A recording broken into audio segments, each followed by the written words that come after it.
வணக்கம் நண்பர்களே. Tourist family 75 crores just 7 crores எடுத்த இந்த படம் 75 கோடி வரைக்கும் இந்த படம் சம்பாதிச்சிருக்கு.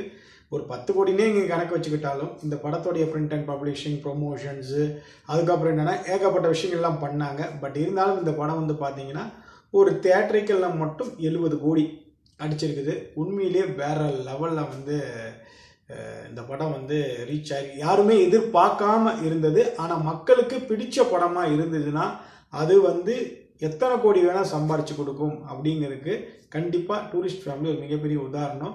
கிட்டத்தட்ட 7 கோடி ரூபா போட்ட படத்துக்கு 75 கோடி ரூபா கிடச்சிருக்குன்னா தியேட்டரிக்கல் சொல்கிறேன். நான் தியேட்டரிக்கல்லாம் நீங்கள் பார்க்கும்போது அப்படி இப்படி ஒரு 30 கோடி வச்சுக்கிட்டாலும் ஒரு 100 கோடி ரூபா படத்தை ஒரு இளம் இயக்குனர் இந்த டெபுட் மூவியில் அடிச்சிருக்காருன்னா எவ்வளோ பெரிய சாதனை.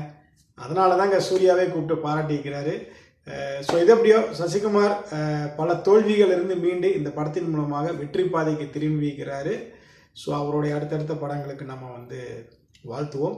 உங்களுக்கு இந்த படத்தை பற்றின ஏதாவது கருத்துக்கள் இருந்தால் கீழே கமெண்ட் பண்ணுங்கள். கருத்துக்கள் அப்படிங்கிறத விட இந்த வெற்றியை நீங்கள் எப்படி பார்க்குறீங்க? இந்த பிளாக் பஸ்டர் என்னை பொறுத்த வரைக்கும் இது வந்து ஒரு மிகப்பெரிய ஒரு பிளாக் பஸ்டர்.